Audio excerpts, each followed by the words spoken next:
1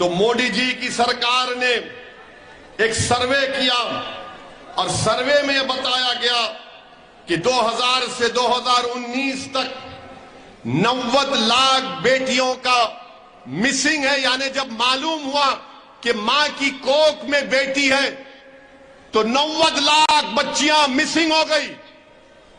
اس کو انگریزی میں کہتے ہیں فیمیل انفینٹیسائیڈ.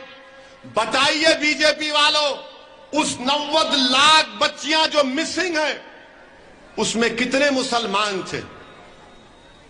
لوگ بولتے ہیں کہ میں بھڑکاؤ بھاشن دیتا ہوں. نہیں، یہ فیکٹ ہے.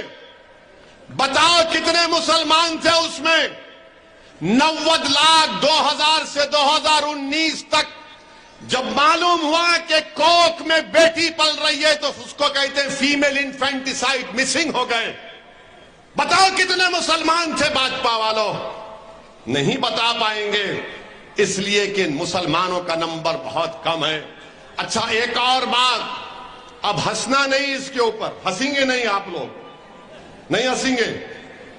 اب سنو، آپ نہ شرمانا. نیشنل فیملی ہیلتھ سروے، اس نے سروے میں یہ کیا کہ کتنے مرد لوگ، میں ہماری بہنوں سے معذرت چاہتا ہوں، ان کی موجودگی میں کہہ رہا ہوں، مگر یہ ڈیٹا ہے، کتنے مرد شادی کے باہر تعلقات پیدا کرتے ہیں. یعنی گھر میں بیوی ہے مگر دوسری عورت سے تعلقات پیدا کرتے ہیں شادی کے باہر، جس کو انگریزی میں بولتے لیو ان ریلیشن شپ. گجراتی میں کیا بولتے؟ میتری. ہاں، وہ ہے نہیں معلوم، مگر یہ ڈیٹا ہے. اب اس میں کیا کہا گیا کہ ہمارے ہندو بھائی 2.2 مین نمبر ان کے پاس پارٹنر تھے. سکھ اور کرسچین 1.9، بدھسٹ اور مسلمان 1.7، جین میں سب سے کم تھے 1.1. اب کیا کریں گے اس کا؟ آپ بولو کیا کریں گے بی جے پی کی سرکار؟ اچھا، جو سیکشول تعلقات پیدا کرتے، جس کو اردو میں بولتے جمع، انگلش میں بولتے انٹر کورس، کون اپنی بیوی کو رکھتے ہوئے کسی اور کے ساتھ ایسے چیزیں کرتا ہے؟ اس کا بھی ڈیٹا ہے، اور اس میں مسلمان خالی 2.6 ہے. بی جے پی والوں، آپ بولو پھر اس کا کیا جواب دیں گے؟ یونیفارم سول کوڈ، یعنی ہر مرض کی دوا یونیفارم سول کوڈ. اب اس کا کیا جواب دیں گے؟ اچھا، پھر بولتے نہیں، یونیفارم سول کوڈ لانا اس لیے ضروری ہے کہ مسلمان بہت شادیاں کرتے ہیں. موڈی جی، ہم ایک کر کے پریشان ہیں.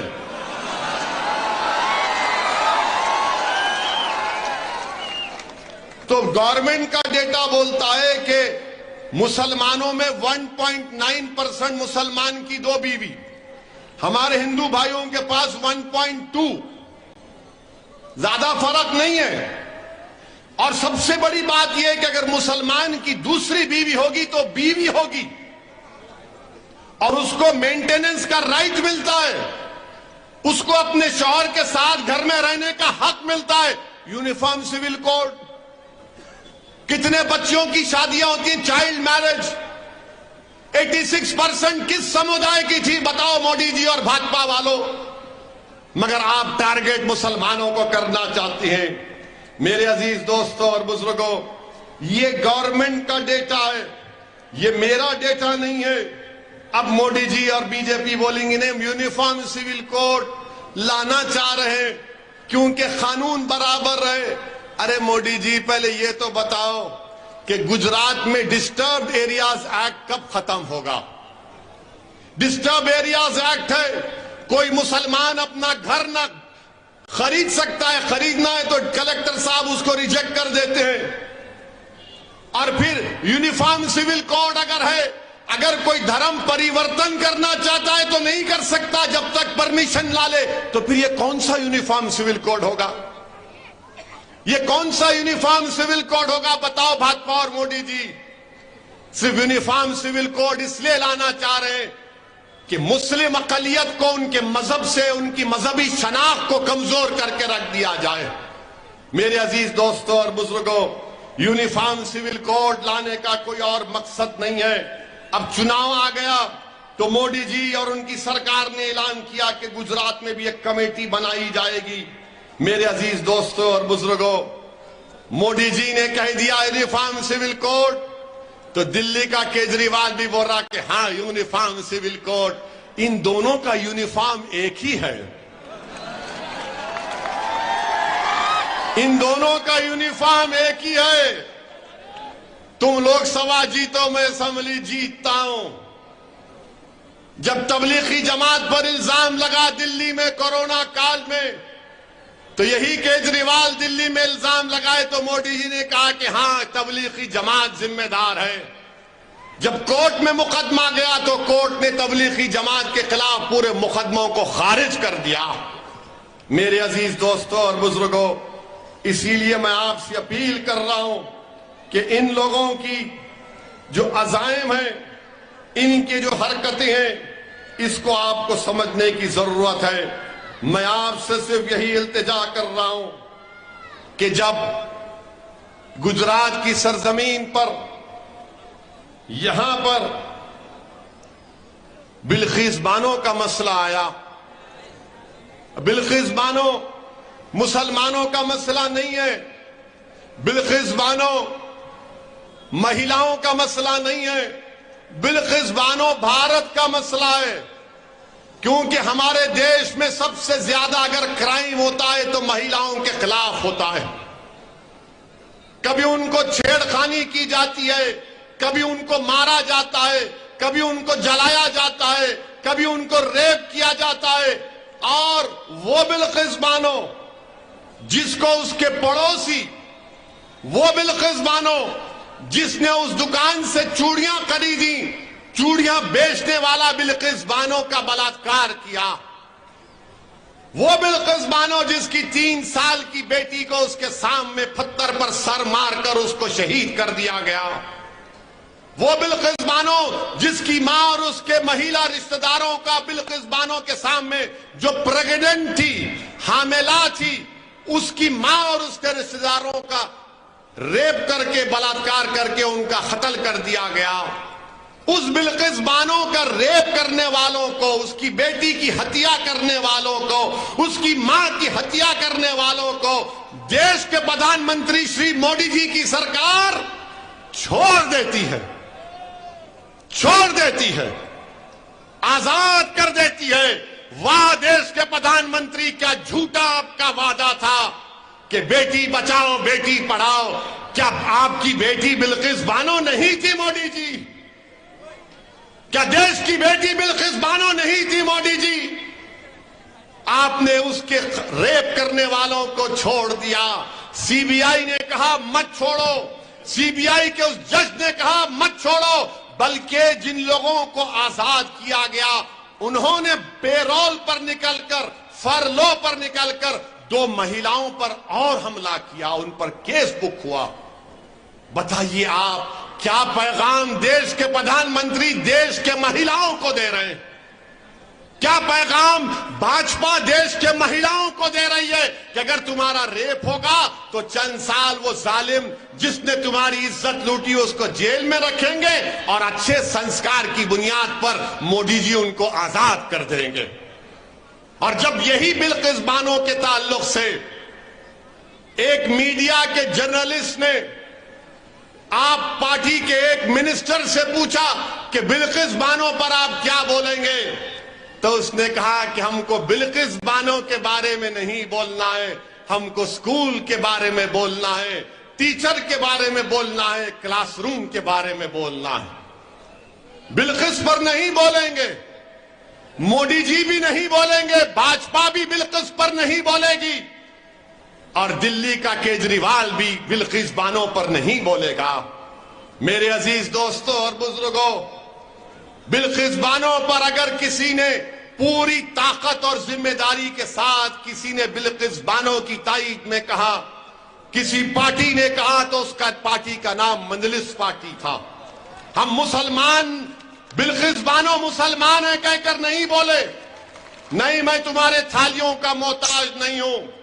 میں تم کو ایک پیغام دینا چاہ رہا ہوں باپو نگر کی جنتا کو کہ بلقیس تمہاری بھی بہن ہے، تمہاری بھی بیٹی ہے، بلقیس کی مرنے والی بیٹی تمہاری بھتیجی بھی ہو سکتی ہے، تمہاری بھانجی بھی ہو سکتی ہے۔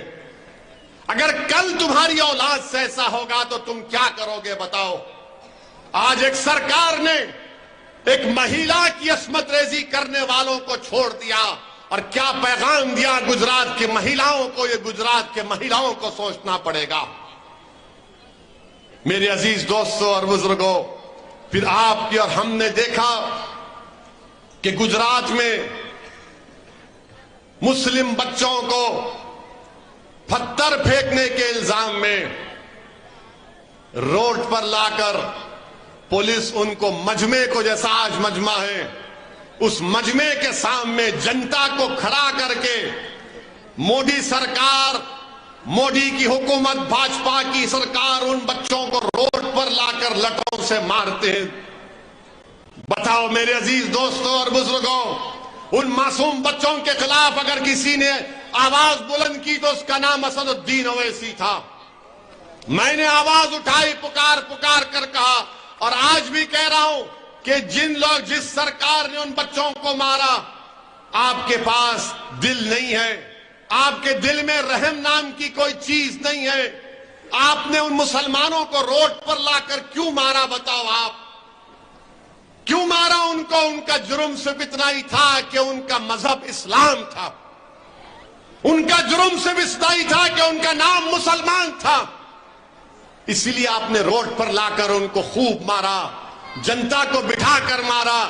ارے مجھے تکلیف اس بات کی ہے کہ پولیس نے مارا، سرکار نے کہا پولیس کو مارنے کے لیے، مجھے تکلیف اس بات کی ہے کہ جنتا جو کھڑی ہوئی تھی، اس جنتا تھالیاں مار رہی تھی جب ان بچوں کو لٹوں سے مارا جا رہا تھا۔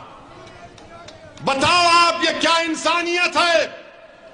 کتنا اندھیرا پھیل چکا ہے دلوں میں کہ بچوں کو روڈ پر لا کر جب مار رہا ہے تو کم سے کم اس جنتا میں سے اگر کوئی ایک آدمی یا ایک مہیلا اٹھ کر کہی تھی کہ ان کو جیل کو بھجاؤ، ان کو مارو مت۔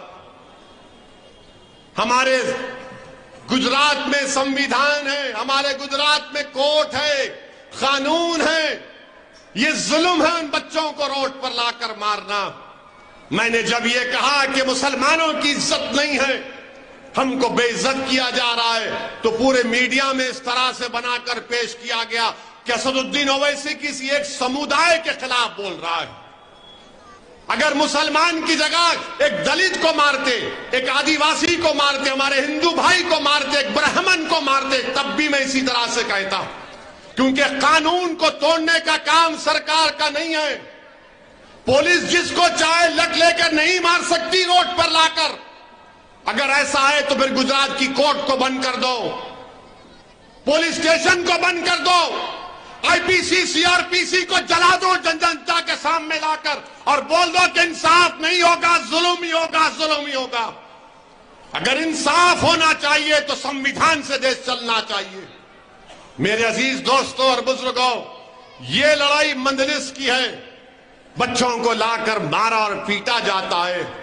میرے عزیز دوستوں اور بزرگوں، اب آپ سے اپیل کر رہا ہوں کہ بلقیس بانو کا مسئلہ، اس کے خلاف ہم نے آواز اٹھائی، بچوں کو مارا ہم نے آواز اٹھائی۔ آپ تمام نے کہا کہ ہاں اویسی نے آواز اٹھائی، مگر میں آپ سے پوچھ رہا ہوں، میں باپو نگر کی جنتا سے پوچھ رہا ہوں، میں دانی لیمڑا کی جنتا سے پوچھ رہا ہوں، میں صابر کابلی والا صاحب کے ویدھان سبھا کی جنتا سے سوال کر رہا ہوں، میں سورت کی جنتا سے سوال کر رہا ہوں، جو لوگ خاموش بیٹھ گئے جب بلقیس کے قاتلوں کو چھوڑا گیا، جنہوں نے خاموشی اختیار کی اور جس نے بلقیس کے حق کے لیے کھڑا ہوا، جس نے بچوں کو لاٹھی سے ماری، جس نے ان کی تکلیف کو اپنے سینے میں محسوس کی، ان کو مارنا یہ دیکھا کہ یہ میری اولاد کو مار رہے ہیں۔ اب آپ کو فیصلہ کرنا ہے کہ کیا آپ مجھے سزا دیں گے یا مجھے انعام دیں گے۔ یہ آپ کو طے کرنا ہے کہ کیا آپ مجھے سزا دیں گے یا انعام دیں گے۔ میں آپ سے اپیل کر رہا ہوں کہ جو خاموش بیٹھ رہے ہیں آپ ان کو ووٹ دیتے آئیں، اب ان کو ووٹ مت دو۔ یاد رکھو جو آپ کی تکلیف کو دیکھ کر اپنی آنکھیں بند کر لیتے ہیں، جو مظلوموں کی تکلیف کو دیکھ کر ان کی زبانیں گونگی ہو جاتی ہیں، ان کی آنکھوں پہ پردہ پڑ جاتا ہے، اویسی آپ سے کہہ رہا ہے، آپ سے اپیل کر رہا ہے کہ اگر تم خاموش رہنے والی پارٹیوں کو ووٹ دو گے تو یاد رکھو خدا نہ خواستہ تم کو ہمیشہ کے لیے خاموش نہ کر دیں۔ تم اگر خاموش رہنے والوں کا ساتھ دو گے تو ظلم بڑھتا جائے گا۔ تم خاموش رہنے والے پارٹیوں کو ووٹ دو گے تو یاد رکھو تمہارے نوجوانوں کی زندگیوں کو برباد کر دیا جائے گا۔ تم اگر خاموش رہنے والوں کو ووٹ دو گے تو دلتوں کا، آدی واسیوں کا، مظلوموں کا، غریبوں کا ایکسپلائٹیشن چلتا رہے گا۔ بولنے والوں کا ساتھ دو، لڑنے والوں کا ساتھ دو، جو اس ظلم کے خلاف احتجاج بلند کرتے ہیں ان کا ساتھ دو۔ اب آپ کو طے کرنا ہے کہ آپ خاموش رہنے والوں کا ساتھ دیں گے یا غریبوں کی آواز، ان کی تکلیف کو سمجھنے والوں کا ساتھ دیں گے۔ بلقیس بانو گجرات کی بھی بیٹی ہے اور بھارت کی بھی بیٹی ہے۔ جن بچوں کو مارا گیا وہ ہر کسی کی اولاد ہے۔ میرے عزیز دوستوں اور بزرگوں، اسی لیے میں آپ سے اپیل کر رہا ہوں کہ یہ ویدھان سبھا کے چناؤ ہمارے لیے اہم ہے۔ اگر مجلس کے ودھائک جیت کر جائیں گے تو چاہے باپو نگر ہو یا صابر کابلی والا صاحب کی ویدھان سبھا ہو، یہ اگر ایم ایل اے بن کے جائیں گے انشاءاللہ تو گجرات کی ویدھان سبھا میں وہ غریبوں اور مظلوموں کی انصاف کی لڑائی لڑیں گے۔ ہم سے آج لوگ آ کر کہتے ہیں کہ 3 ہے، 3 کا کیا ہوگا؟ میں یہ کہتا ہوں کہ تم 3 کی کیوں بات کر رہے ہو؟ میں تو 3 کو 12 کرنے کی کوشش کر رہا ہوں۔ میں 3 کو 12 کرنے کی کوشش کر رہا ہوں، میرا ساتھ دو۔ مگر وہ لوگ بولتے نہیں 3 ہے۔ ارے 3 نہیں، 3 کو اور بڑھاؤ۔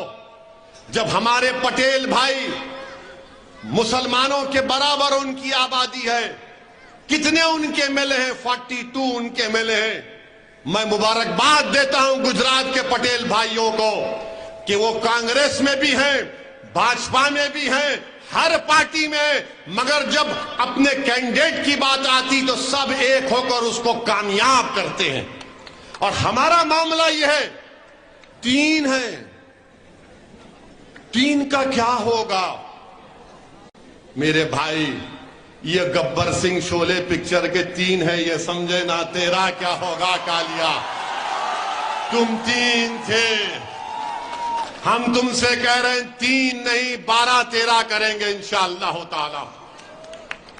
میرے نوجوانوں، تم خواب دیکھنا شروع کرو، تم اونچے خواب دیکھنا شروع کرو اور وہ خواب پورے ہوں گے انشاءاللہ تعالی۔ جو لوگ چھوٹے چھوٹے چیزوں کو دیکھتے ہیں ان کو کبھی اونچائیاں نصیب نہیں آتی۔ جو لوگ اونچا خواب دیکھتے ہیں اللہ ان کو اونچائی پر لے کر جاتا ہے۔ جو لوگ مایوس ہو کر بیٹھ جاتے مفلسی ان کا مقدر بن جاتا ہے۔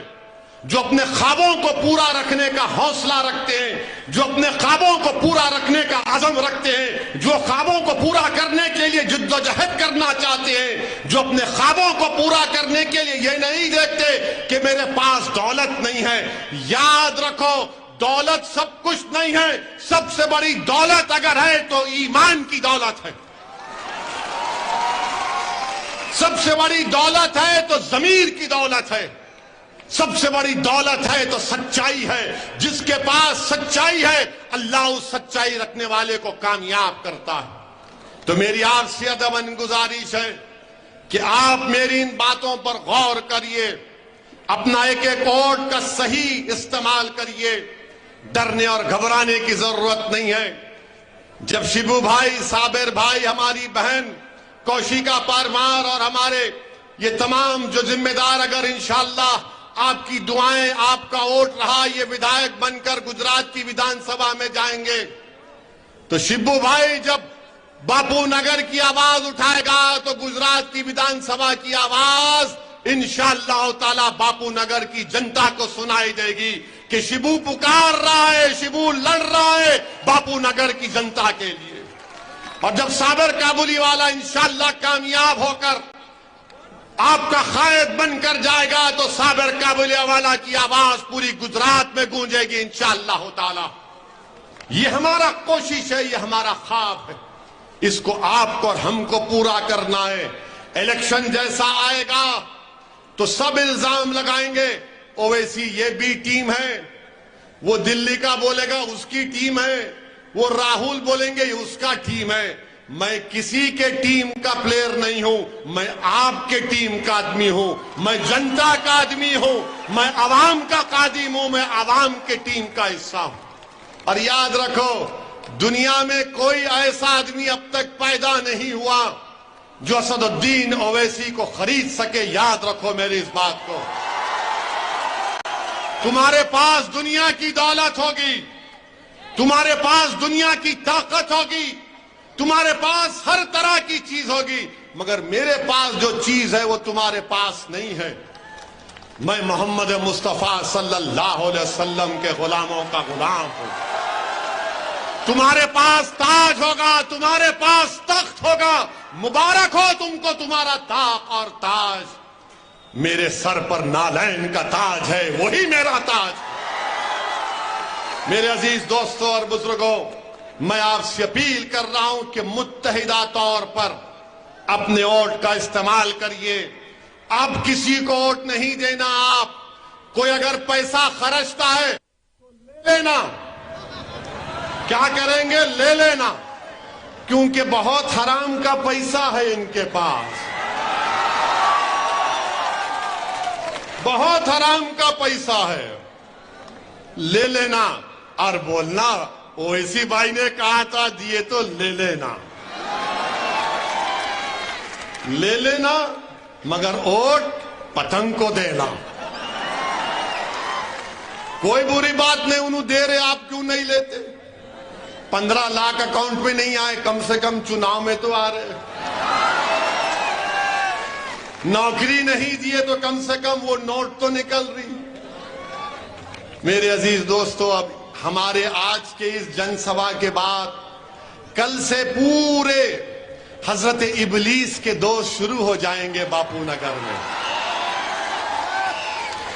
ابلیس کے لوگ شروع ہو جائیں گے. اس کی باتوں میں نہیں آنا، وہ جذباتی بات کرتا ہے. تم لوگ خوش ہو جائیں گے اس کو ووٹ نہیں دینا. سوچنا، اب نہیں سوچنا میرے بھائی، میری ماں اور بہنوں، اب نہیں سوچنا. میرے بزرگوں، اب نہیں سوچنا. اب مکمل یقین کے ساتھ آپ اس دیوانے کا ساتھ دو، پورے یقین کے ساتھ، پورے اعتماد کے ساتھ، کیونکہ آپ کی بھی کوئی آواز ہونا چاہیے، کوئی آپ کے دلوں میں چھپے ہوئے غم کو بیان کر سکے، کوئی تمہارے خوابوں کو پورا کرنے کی بات کر سکے، کوئی تمہارے نوجوان بچوں کو ہاتھ پکڑ کر حوصلہ دلا سکے کہ بیٹے مایوسی کو قریب آنے مت دے، حوصلہ رکھ. میرے عزیز دوستوں، میری عزتدار ماں اور بہنوں، یہی چند گزارشات مجھے آپ تک پہنچانا تھا.